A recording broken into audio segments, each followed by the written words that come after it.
Hello, welcome to UM-Flint Library's tutorial on the Get This service.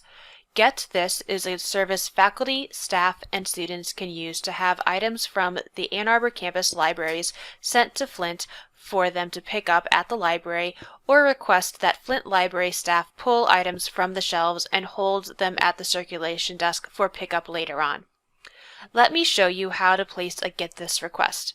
I have already done a search in the library catalog and decided I want this book on zippers. I see that a copy is available from the Hatcher Graduate Library in Ann Arbor, so I click the Get This link. I am prompted to log in with my unique name and password, and I will also have to use my Duo two-factor authentication.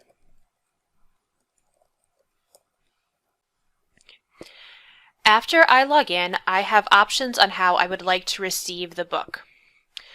Find it in the library reiterates the physical location of the item and its call number.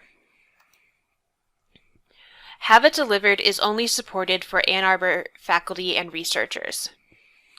I can have a chapter or two scanned and sent to my interlibrary loan account, but I really want the whole book, so I will choose the Pick It Up at the Library option. I will set my pickup location to UM-Flint, and then I will click Get Me This Item. When the book arrives at the Flint Library, I will receive an email and can go to the circulation desk to check it out with my M card. Thank you for watching. If you have any questions, please contact a librarian.